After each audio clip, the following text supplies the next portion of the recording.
말씀입니다. 제가 봉독해 올리겠습니다.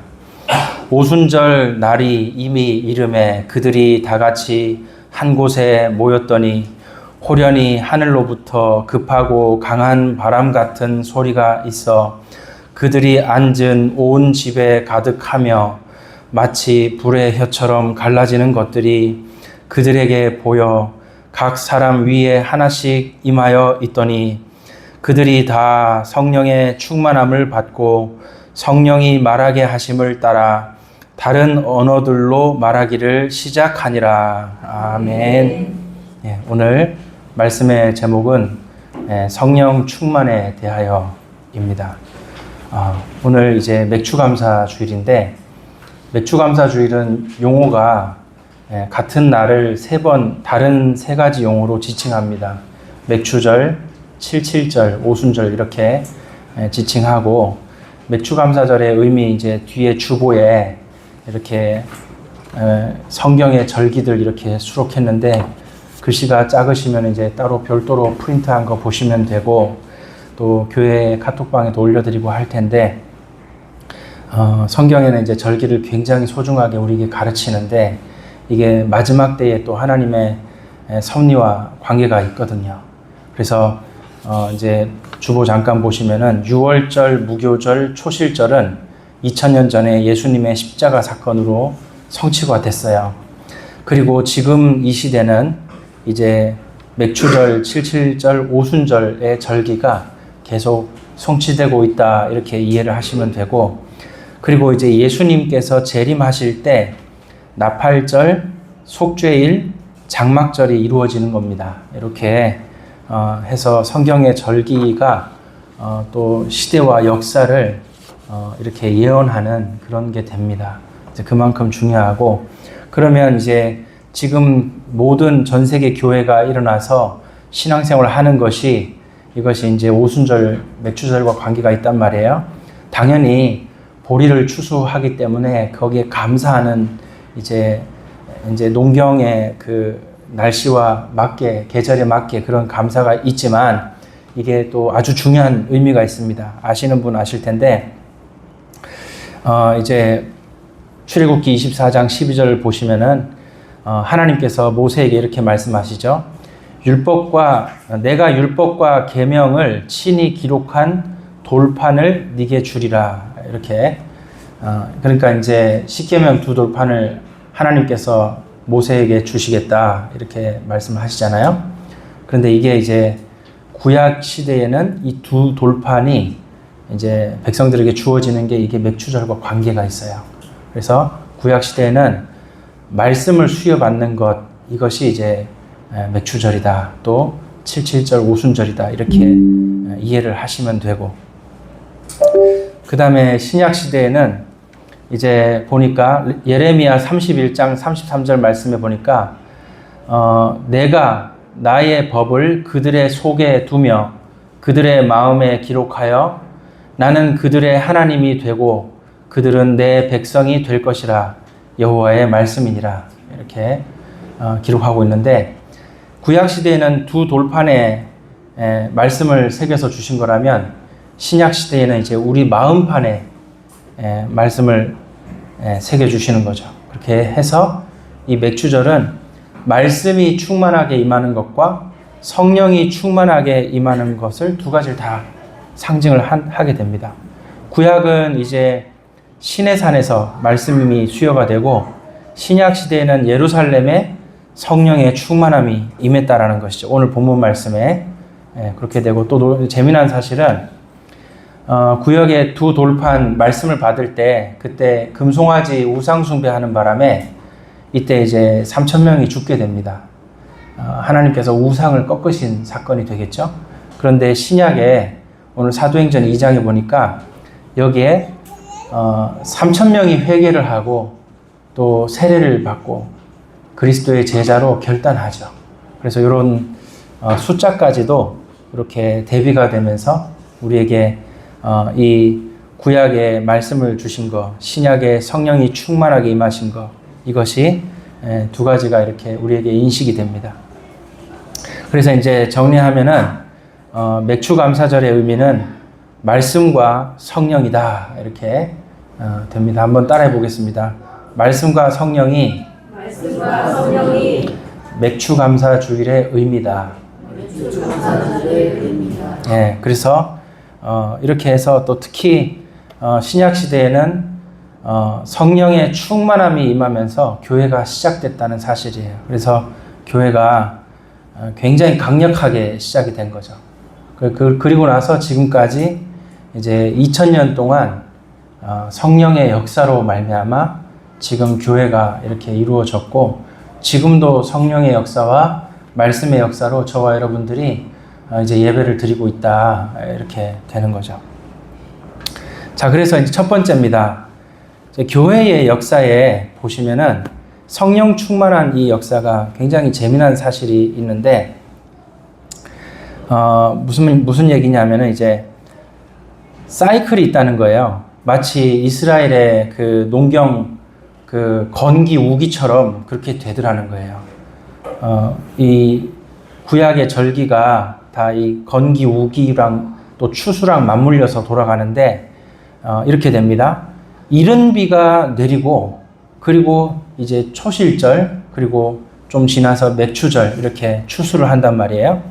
그게 이제 2000년 전이에요. 그리고 나서 건기가 오는데, 마치 교회 역사와 세계 역사에 중세 시대의 암흑기 같더라는 거예요. 건기. 그리고 늦은 비가 내린다는 거예요. 그게 이제 다시 종교개혁이 일어나고, 또 이제 현대교회가 성령으로 일어나는 그런 모습들을 우리가 볼 수 있다는 거죠. 2000년 교회 역사는 성령의 비가 내리는 영적 기후의 주기와 이상하게 맞더라, 이런 얘기입니다. 그래서 이제 교회의 시작이 뭐냐? 바로 이른비입니다. 초대교회가 오늘 사도행전 2장 본문에 오순절 날이 그날에 다 같이 모여 있을 때, 그때 급하고 강한 바람, 그 불의 혀처럼 갈라지는 것들이 그들 위에 임하면서 교회가 시작이 됐죠. 그래서 교회가 폭발적으로 일어나고, 마치 메마른 땅에 비가 내려서 싹이 막 움트듯이 그런 이제 일들이 일어나게 됐다. 그런데 이제 오늘 그 두 번째 아까 말씀드린 대로 영적인 건기가 오게 됩니다.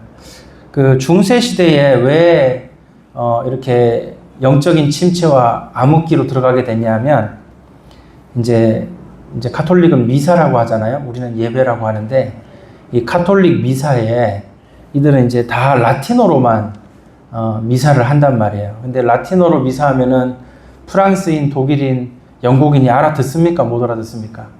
그냥 못 알아듣는 거예요. 심지어 미사를 이제 집례하는 그 사제들도 뭔 말인지 몰라. 그리고 이제 한단 말이에요. 그러니까 말씀을 알아듣지 못하니까 말씀이 희미하게 되고, 이게 이제 영적인 암흑기로 들어가고, 이게 무려 1000년이나 됩니다. 그래서 한마디로 말씀이 들리지 않으면 성령의 역사도 이렇게 메마르게 되더라, 이런 얘기가 되죠. 자, 그리고 나서 이제 놀라운 사실은 약 500년 전에 이제 전환점이 일어나는데, 이제 종교 개혁이 일어납니다. 이때 뭐가 먼저 회복이 되느냐면, 잘 들어보세요. 성령이 다시 임하는 게 아니라 먼저 말씀부터 회복이 되더라는 거예요. 그래서 500년 전에 이제 말씀의 회복이 일어나고, 그거로부터 말씀의 부흥이 지금까지 500년 동안 이루어지는 거예요.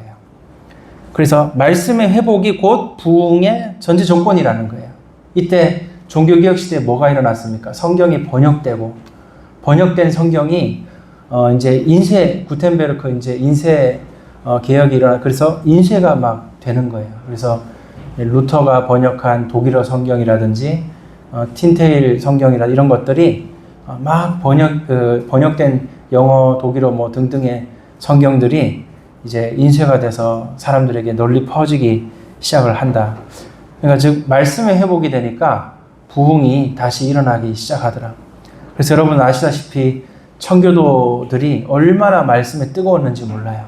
그래서 청교도 신학, 우리나라도 이제 청교도 신학하는 그런 이제 목사님들 계신데, 보면은 그 말씀에 굉장히 깊이를 가지고 얼마나 말씀을 뜨겁게 사랑하는지 그런 깊이를 가지고 이렇게 목회를 하시는 걸 봅니다. 그만큼 이제 말씀의 회복이 이제 500년 전부터 이제 다시 교회에 부어지기 시작한 거죠. 자, 그리고 이제 500년쯤 지났는데 아주 재미난 사건들이 일어납니다. 신기한 사건들이 일어나는데 그 사건들은 이제 마치 성령께서 이제 늦은 비로 막 부으시는 그런 사건이 되는 거죠. 그 늦은 비는 이제 추수 직전에 마지막 곡식을 알차게 여물게 하는 마지막 단비와 같다. 종교개혁으로 말씀이 회복된 후에 현대에 이르러 다시 성령께서 강력하게 임재하시는, 그래서 교회를 충만하게 하시는 일들이 일어나기 시작합니다. 비가 내리는 거죠. 그래서 제가 이제 꼽은 대표적인 두 가지 사건을 가져왔는데 1906년 미국 LA에 아주사 거리에 흑인 목사님이 목회하는 교회인데 거기서 예배드리는데 갑자기 이제 성령의 뜨거운 마음이 막 회개가 일어나고 간절히 이제 기도, 얼마나 이 흑인들과 여러 가지 이제 유색 인종들이 모여서 예배드리는 그런 이제 교회인데 사실 소외도 되고 멸시천대받는 그런 이제 미국 사회의 유색 인종인들이니까 고단하게 사는데 그 고단함 가운데 이 사람들에게 더 말씀을 사모하고 기도하게 되는데 여기 성령의 충만함이 임해요. 그래서 여기서 이제 흑인 아줌마들이 갑자기 방언이 막 터지는 거예요. 방언이. 근데 요 사건 이전에 또 어떤 일이 있었냐면 여기서 한 3년 전인가 이전에 그 유초등부 그 공과 공부할 때 그 어린 그 흑인 아이가 갑자기 성령이 임해가지고 방언을 막 한 초등학교 5학년쯤 되나? 이 아이가 막 방언이 막 터진 거예요. 이게 무슨 사건이냐?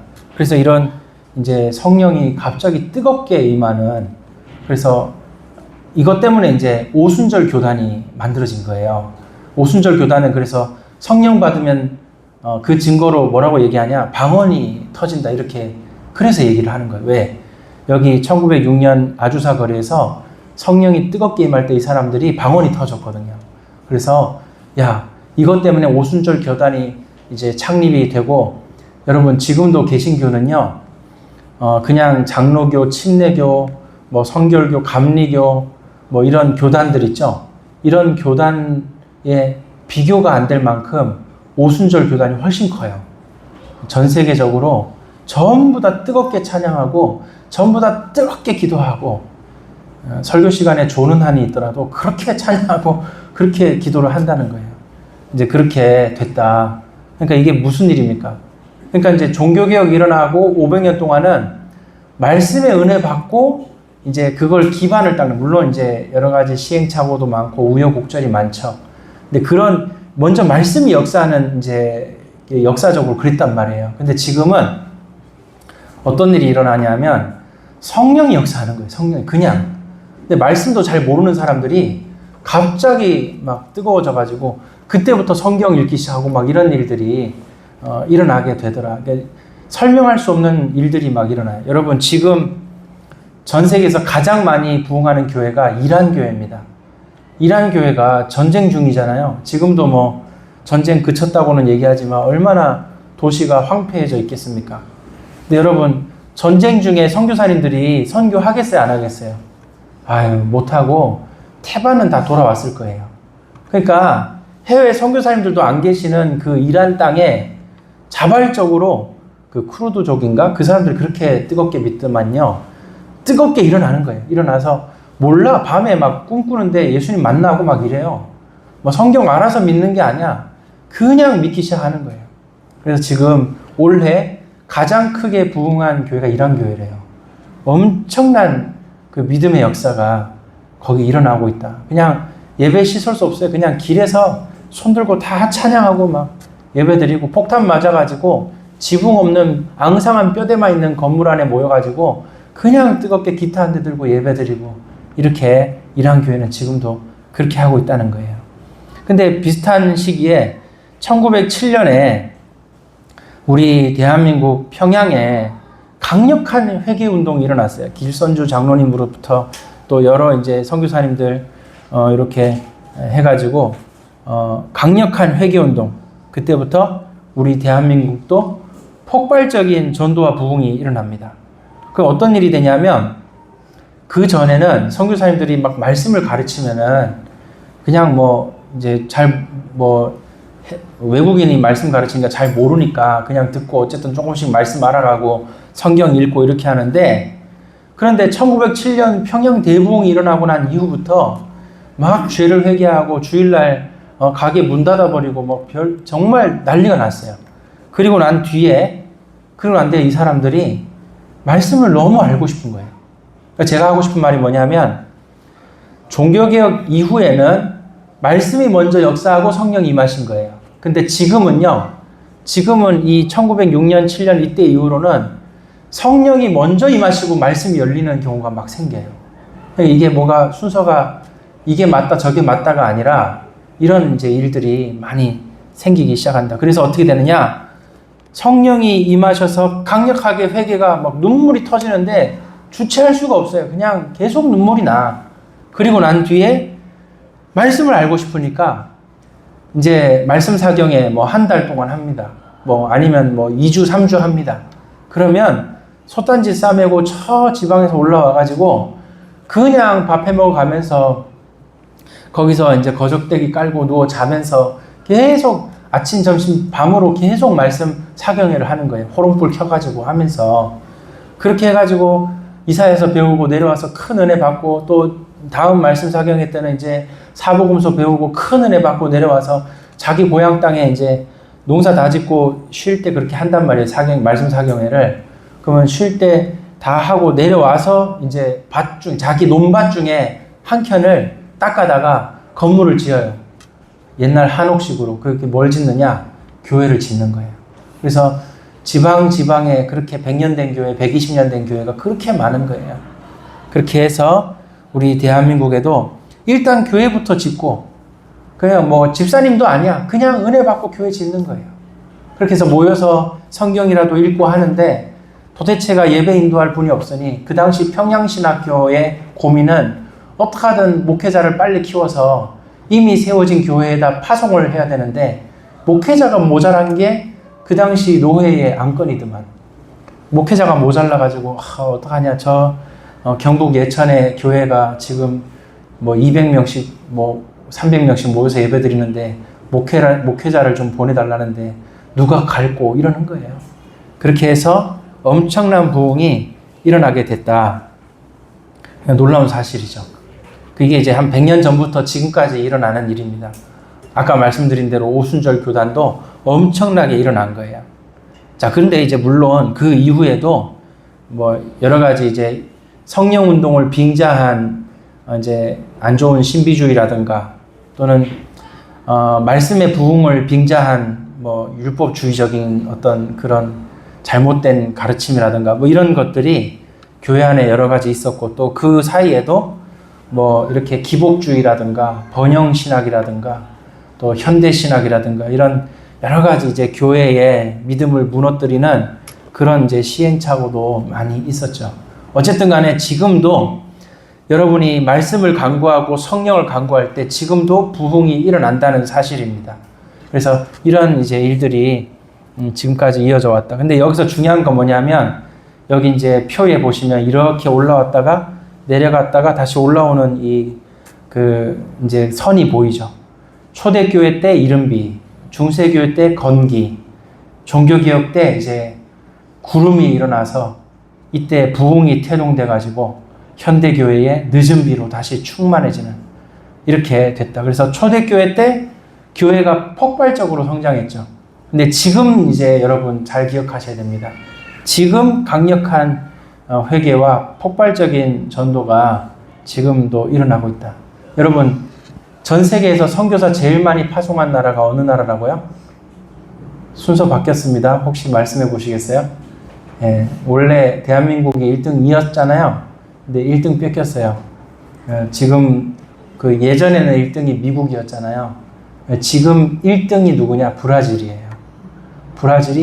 근데 브라질 교단 다 뭡니까? 오순절 교단이에요. 그렇게 뜨겁게 기도하고 그냥 아주 내가 저 해외에 나가서 복음 전하지 않으면 미칠 것 같아. 그래서 나가는 거예요. 선교사 결단하고. 그래서 브라질이 지금 2등인가 1등인가 막 그 엎치락뒤치락 하고 있어요. 우리나라는 선교사 파송 그 순위가 이제 뒤로 좀 밀렸어요. 한 4등 된다 그래요. 4등. 이제 선교사를 예전만 못합니다. 많이 파송 못하고. 예. 근데 어쨌든 간에 전 세계적으로 강력한 부흥이 일어나고, 뭐 동시에 이제 뭐 교회의 영적 침체도 있겠죠. 하여튼 지금 시대는 그 두 가지 현상이 막 일어나요. 뭐 자유주의, 뭐 현대신학, 거기에다가 교회 침체 뭐 있고, 다음 세대의 위기 뭐 이런 거 있으면서 동시에 막 또 부흥도 일어나요. 이런 일들이 성령의 역사는 언제나 말씀의 회복과 함께 흐릅니다. 지금 우리는 영적 추수를 위한 이제 늦은 비의 시대를 함께 살고 있다. 그래서 오후의 말씀에 이제 오후 예배 때 제가 이른 비, 늦은 비 요 얘기를 조금 더 이제 하면서 말씀 증거하려고 합니다. 자, 이렇게 됐다. 그러면 두 번째입니다. 그러면 이제 오늘 간단히 역사와 함께 이제 늦은 비가 지금 내리고 있구나. 성령이 충만하게 임하는 시대구나. 이걸 이제 여러분이 아실 텐데, 그러면 지금 나의 신앙과 믿음은 어때야 되겠냐 이거예요. 뭐 두말하면 잔소리인데 현실 문제에 너무 매이지 말라는 거예요. 여러분 꼭 기억하십시오. 나의 건강 상태, 나의 어떤 질병과 연약함 너무 매이지 마세요. 왜냐하면 몸이 고단하고 아프고 여기저기 쑤시고 또 어디 혈당이 오르락내리락 하고 갱년기 얼굴이 불그락 푸르락 하고 이런 일들이 뭐 다 뭐 거기서 거기다라는 거를 일단 인식을 하시고, 경제적인 그 문제도 너무 매이지 말라는 거예요. 경제적인 어려운 부분이 있으니까 성실하게 일하고 열심히 해서 또 우리가 돈 벌고 하나님께 감사하는 건 진짜 잘한 일입니다. 그런데 거기에 내가 너무 시간이 매이면은 여러분이 이제 너무 세월이 금방 가버려요.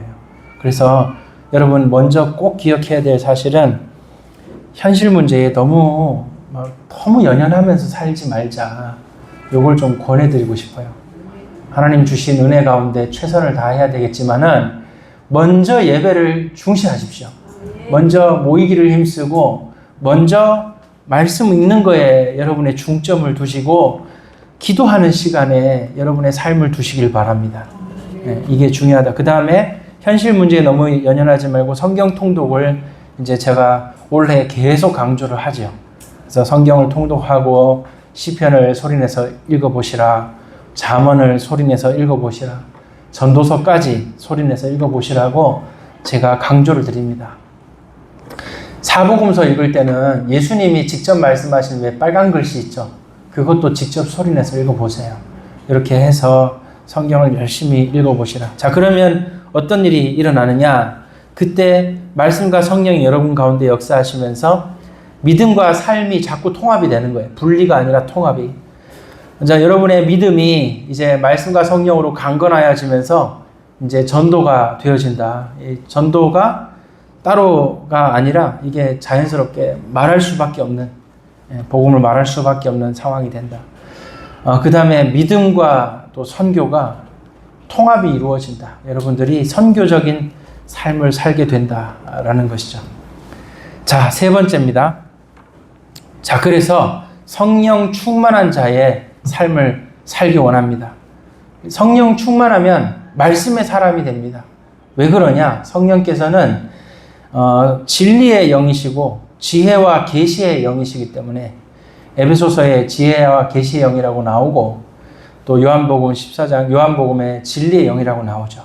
성령은 진리의 영이시고 지혜와 계시의 영이시기 때문에 여러분 삶에 성령이 역사하시면 말씀의 사람이 됩니다. 또 성령은 누구시냐? 성결의 영이시고 거룩의 영이시기 때문에 여러분의 삶을 회개시킵니다. 그래서 기도의 사람이 되는 거예요. 그래서 기도하게 되는, 기도 안 하면 안 되는 삶이 되더라. 자, 그리고 성령께서는 양자의 영이십니다. 그 말은 어떠한 고난도 돌파하게 만드시는 우리에게 놀라우신 그 정체성을 주시는 영이십니다. 그러니까 믿음의 사람이 되는 거예요. 그래서 어떠한 어려움도 어떠한 고난도 돌파할 수 있는 믿음의 사람이 된다. 성령으로 말미암아. 자, 그리고 이제 성령은 어떤 분이십니까? 은혜의 영, 생명의 성령이십니다. 그래서 은혜의 영이라는 말은 이제 히브리서에 나와요.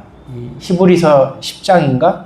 거기 가시면은 성령을 은혜의 영이다 이렇게 말씀하시고, 또 로마서 8장에 성령을 생명의 성령이시다 이렇게 말씀하시죠.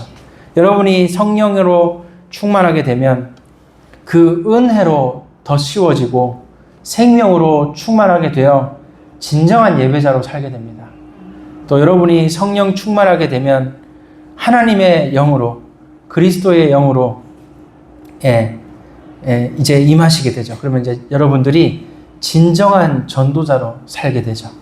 여러분, 그리고 요한복음 14장에 성령을 보혜사 이렇게 표현하는데, 보혜사라는 말은 우리를 돌보시고 우리를 인도하신다는 말이에요.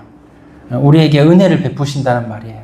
그래서 성령이 충만하게 임하면 교회가 보전이 되고, 또 이 교회가 하나님의 인도하심을 받아 반석 위에 세워져 가고 부흥이 일어나는 이런 일들이 일어난다는 것이죠. 여러분, 성령 충만한 자의 삶을 삽시다. 오늘 말씀 그렇게 어렵지 않죠. 여러분들이 말씀으로 충만하고 성령으로 충만하여 몇 추감사절의 진정한 의미에 맞는 그러한 삶을 사시기를 예수님의 이름으로 축복합니다.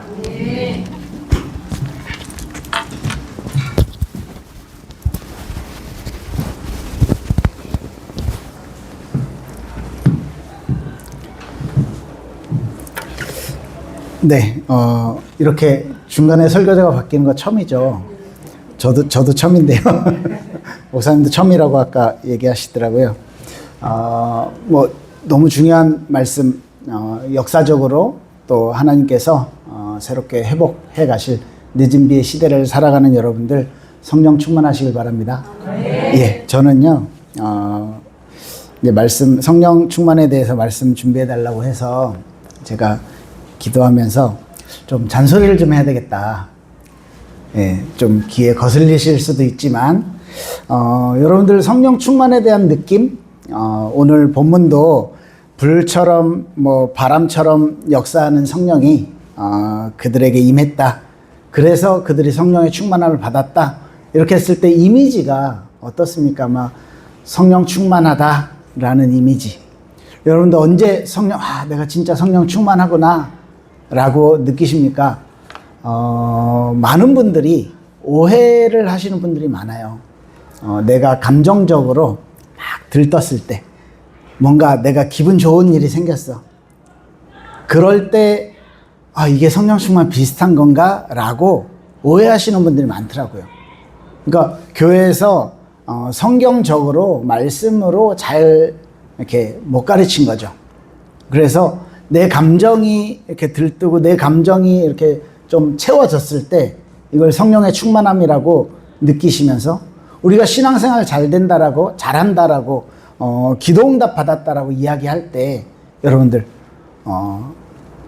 우리의 어떤 소원이, 우리가 항상 바라는 것들 있잖아요. 돈도 많고 건강하고 뭐 화목하고 문제 없고, 그렇게 했을 때 하나님 나 형통하게 해주세요, 하나님 나에게 응답 주세요 라고 했을 때 진짜 그게 임하면 여러분들 하나님 앞에 자주 나올까요?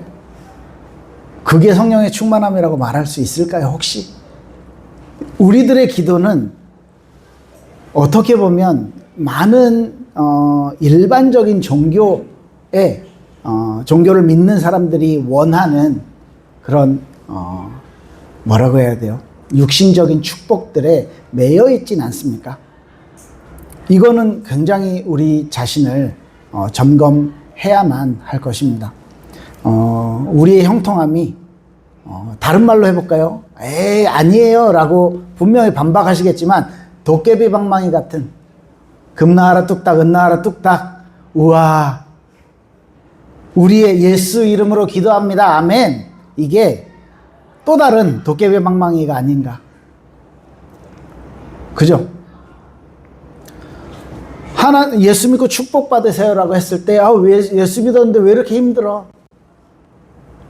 일이 잘 안 풀려요. 사업이 잘 안 풀려요. 병이 있었는데 낫질 않아요. 그게 우리의 기준이 되어 있진 않나요? 잔소리 맞죠? 다시는 하나님 찾지 않아도 될 만큼 형통하게 해주세요. 하나님 앞에 무릎 꿇고 이렇게 간절하게 안 해도, 기도 안 해도 될 만큼 응답 주세요. 이게 하나님이 기뻐하시는 기도일까요? 라는 질문을 오늘 드리고 싶었어요. 맥추절의 의미는 신앙생활입니다. 6월절은요, 구원받은 거예요. 노예에서, 죄와 사단의 노예에서 완전한 구원. 그래서 홍해를 건너면서 이젠 뒤도 돌아보지 않아도 돼요. 그런데 조금만 문제가 생기면 우리 다시 돌아가자. 애굽으로 돌아가자. 그죠? 10명 정탐꾼, 12명 정탐꾼 보냈다가 10명이 불신앙 보고하니까 뭐라 그래요? 우리 지도자 따로 세워가지고 다시 돌아가자. 하나님이요, 다 죽이려고 그랬어. 모세한테 다 죽이고 모세, 너부터 다시 시작하자. 그게 우리가 가지고 있는 신앙생활의 모습일 수도 있어요. 그런데 이 신앙생활에 맥추절을 이야기하시면서 하나님이요, 너희가 이제는 이 광야에서, 이 모래바닥에서 살아가지 않고 이제는 곡식을 심어서 첫 열매를 거둘 거야. 보리를 걷게 될 거야. 그때 하나님 앞에 감사해라. 그거거든요. 그게 신앙생활의 의미입니다. 그 광야 생활을 끝내고 이제는 약속의 땅 가나안에 들어가서 그렇게 풍성한 그 유목민에서 방랑하는 나그네에서 이제는 내 땅을 가진 주인이 되는 거예요. 그 삶을 그러면 어떻게 살아갈 것이냐? 하나님의 성령이 너희들과 함께 할 것이다. 하나님의 영이 너희들을 인도하실 것이다. 불가능해 보이지만 너희들 가운데 내가 함께하면 가능해지는 것이야. 이게 성령 충만해. 이게 맥추절의 의미예요. 그렇다면 저와 여러분들이 성령의 충만함을 어떻게 찾아가야 될까요? 팔복에 보면, 예수님의 말씀에 보면 애통하는 사람이 복이 있다 그래요. 심령이 가난한 자가 복이 있대요. 하나님을 끊임없이 찾는 그 마음, 그게 성령 충만이라고 봐요. 입장이 다 다르겠죠. 어떤 사람은 돈이 없어야 하나님을 끝까지 찾아요.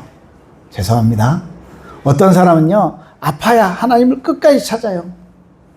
그런데 하나님은 말아요. 그게 축복이라고. 그게 내가 너와 함께하는 형통이라고. 우리 인생 가운데요, 하나님과 가장 가까웠을 때 언제이신 것 같습니까? 가장 마음이, 심령이 갈급할 때이잖아요. 예. 불강력적으로 오늘 사도행전 2장처럼, 그리고 아까 평양 대부흥처럼 불강력적으로 하나님께서 임할 때가 있어요. 그런데 그 뒤에 반드시 하나님이 주시는 게 정확하게 말씀을 이해할 수 있도록 도와주세요. 오늘 그 말씀이잖아요. 우리가 말씀을 통해서 하나님의 성령의 충만함을 체험하고 성령의 충만함을 통해서 말씀을 확인합니다. 말씀이 깨달아져요. 말씀이요, 내 주변에 막 역사하는 거예요. 내 주변에 막 일이 잘 되고 경제가 풍성해지고, 이게 성령 충만의 결과가 아니고, 성령 충만의 결과는 여러분들 그 9 열매 기억하세요? 사랑과 충성과 온유와 오래 참음, 화평, 절제 있잖아요.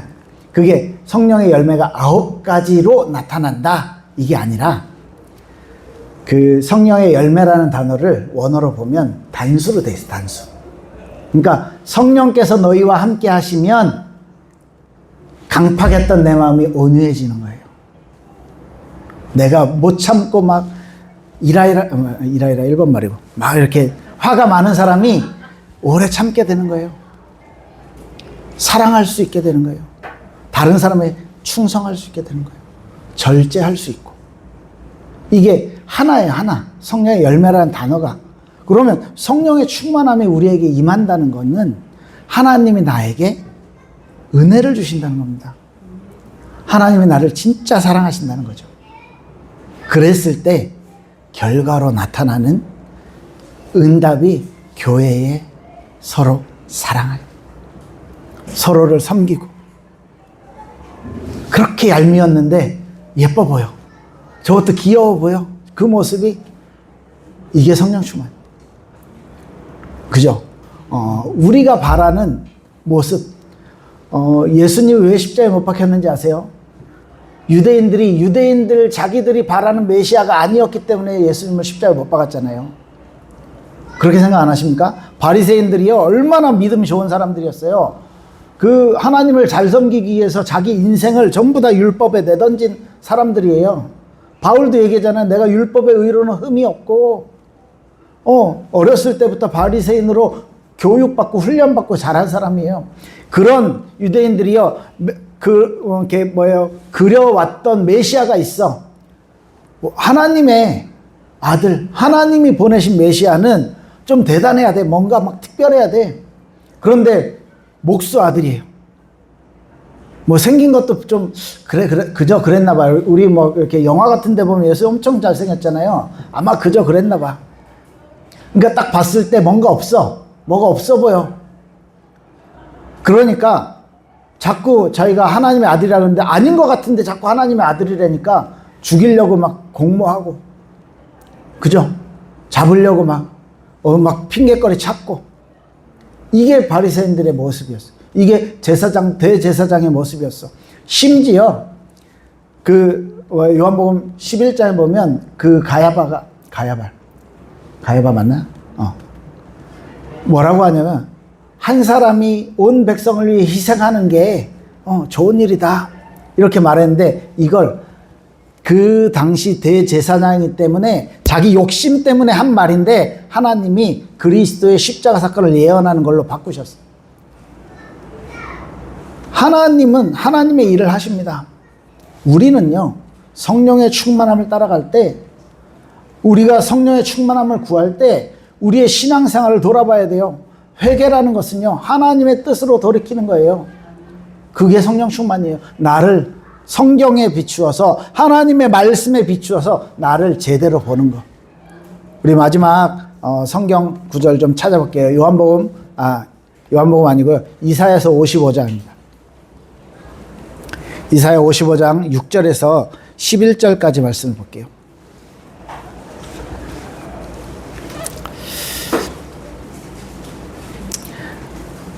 6절 7절을 같이 읽어봅시다. 이사야서 55장 6절 7절을 같이 한번 읽어볼게요. 네, 찾으셨죠? 예, 6절 7절입니다. 너희는 여호와를 만날 만한 때에 찾으라. 가까이 계실 때에 그를 부르라. 악인은 그의 길을, 불의한 자는 그의 생각을 버리고 여호와께로 돌아오라. 그리하면 그가 긍휼히 여기시리라. 우리 하나님께로 돌아오라. 그가 너그럽게 용서하시리라. 이게 성령 충만이에요. 하나님 앞에 돌아오는 거예요. 하나님 앞에 서는 거예요. 하나님 앞에 서기 위해서는 하나님에 대해 알아야 돼. 근데 성경을 빼놓고 어떻게 우리가 하나님을 제대로 알 수 있습니까? 그렇게 됐을 때 하나님이요, 우리를 어떻게 인도하시는지 9절, 10절, 11절에 나와요. 제가 읽을게요. 이는 하늘이 땅보다 높음같이 내 길은 너희의 길보다 높으며 내 생각은 너희의 생각보다 높음이라. 뭐예요? 우리는 경제가 풀리는 거, 우리는 질병이 낫는 거, 우리는 주변 사람하고 관계가 회복되는 게 우리의 바람이지만 하나님의 생각과 하나님의 길은 그보다 훨씬 높대요. 10절에 이는 비와 눈이 하늘로부터 내려서 그리로 돌아가지 않고 땅을 적셔 소출이 나게 하며 싹이 나게 하며 파종하는 자에게는 종자를 주며 먹는 자에게는 양식을 준과 같이, 뭐라고요? 11절에 내 입에서 나가는 말도, 하나님의 말씀도 이와 같이 헛되이 내게로 되돌아오지 아니하고, 하나님의 선포된 말씀이 헛되이 다시 없어지고 하나님께로 돌아가는 것이 아니라 어떻게 해요? 나의 기뻐하는 뜻, 하나님의 뜻을 이루고 하나님의 계획을 이루고 내가 보낸 일에 형통함이니라. 형통함이 뭐예요? 하나님의 말씀이 성취되어지는 게 형통함입니다. 그걸 구하시는 게 성령 충만이에요. 그걸 바라보는 마음이, 하나님의 일하심을 바라보는 마음이 성령 충만이라는 거예요. 우리의 감정이, 우리가 딱 생각한 대로 뭔가 딱 일이 이루어졌어. 야, 성령께서 역사하셨다. 틀린 말일 수도 있습니다. 물론 맞는 말일 수도 있지만. 그런데 우리의 어떤 감정 상태와 인간적인 어떤 욕망과 어떤 인간들이 내가 가지고 있는 어떤 바램, 이것이 우리의 진짜 기도응답은 내 소원이, 내 바램이 이루어지는 게 아니라 하나님의 뜻이 내게 이루어지는 것입니다. 그래서 예수님이 말하잖아요. 뭐든지 구해도 돼. 내 이름으로 구하면 다 줄게. 근데 저는 성경에 가로 열고 네 맘대로 말고 내 맘대로 이렇게 써 있는 것 같아요. 그죠? 예수님이 뭘 구해도 괜찮아. 그 대신 응답은 내 맘대로 줄 거야. 아버지께서 그걸 들어주실 거야는 하나님의 뜻이 너희에게 이루어질 거야. 그래서 우리가 100개를 기도한다고 100개를 다 받는 게 아니라 100개 중에 하나님의 뜻을 몇 개나 구하는지, 이게 좋은 기도의 모델 아니겠습니까? 그게 성령 충만의 모습이라고 생각해요. 진짜 축복은 건강, 재산, 그게 아니라고 봐요. 요셉이요, 여호와께서 아시잖아요. 39장에 여호와께서 요셉과 함께 하심으로 그가 형통한 자가 되어 2번이 나와요. 노예 생활할 때, 그 다음에 감옥 생활할 때. 그때 형통했대요. 아니, 우리가 말하는 형통은 뭐예요? 총리가 돼서 형통이잖아. 총리가 되고 나서 형통하다라고 말하잖아. 아니, 하나님은요, 요셉이 그 노예 생활하고 있을 때 이미 형통했대요. 감옥에 갔는데 더 안 좋은 일이 생겼는데 형통했대요. 그러면 우리에게 주시는 성령 충만이 우리의 그림, 우리의 바램대로 오는 게 아니다. 이 정도만 오늘 생각하셔도. 잔소리가 길었습니다. 하나님의 말씀을 보면, 성경을 보면 우리가 생각이 바뀌는 거예요. 왜? 하나님이 우리를 알려주신 책이거든. 그래서 하나님이 이런 분이구나. 하나님 어떨 땐 나에게 굉장히 질투하셔. 왜? 내가 딴 생각하고 있거든. 그러니까 하나님을 다시 하나님께로 돌아오게 하기 위해서 뭔가 문제가 생길 수도 있어요. 그런데 문제가 생기기 전에 말씀을 통해 내가 하나님께 돌아가야겠구나. 그럼 나를 너그럽게 용서해 주시겠구나. 내가 생각한 것보다, 내가 계획한 것보다 하나님은 하늘이 땅보다 높음처럼 나의 생각보다 더 높은, 더 큰 계획을 가지고 계시는구나. 이거를 빨리 발견하면 고생 안 하고 하나님이 그래 잘했다 칭찬해 주시겠죠. 그런 신앙생활을 잘하기 위해서 성경을 통독하자는 거예요. 성경을 여러 번 읽어보시면 조금 이해가 되세요. 한 4-5번 정도 읽어보시고 나면 이런 거였구나. 조금 한 30번 정도 읽으시면 아마 그때부터는 이렇게 되실 거예요. 열심히 읽읍시다. 왜요? 이게 사실 좋은 책도 막 사서 선물도 많이 하고 하잖아요. 내가 읽고 감동되는 책도 막 선물하잖아. 하나님의 말씀이에요. 사람의 어떤 좋은 글보다 더 이 세상을 이끌어 가시는 하나님의 음성을 우리가 들어야 되겠습니다. 말씀과 성령으로 충만하시길 바랍니다. 네, 기도할게요. 살아계신 하나님 감사합니다. 우리 아버지 하나님 감사합니다. 언제든 우리의 삶을 하나님의 성령으로 인도하고 계심을 믿습니다. 잘못된 것이, 틀린 것이 있다라면 하나님 앞으로, 여호와 앞으로 돌아갈 수 있는 성령의 충만함, 그 은혜 허락하여 주시옵소서. 우리 마음 생각을 하나님 지켜주시옵소서. 그래서 맥주절에 임했던 성령의 충만함이 우리 선한 능력교회 모든 성도님들 가운데 풍성하게 임하여 하나님의 말씀이 회복되어지고 하나님의 말씀을 통하여 건전하고 올바른 신앙생활을 해나갈 수 있도록 이 교회를 우리 세훈 목사님과 많은 성도님들, 우리 사랑하는 후대들에게까지 임할 수 있도록 축복하여 주시옵소서. 아멘. 살아계신 예수 그리스도 이름으로 기도했습니다. 아멘.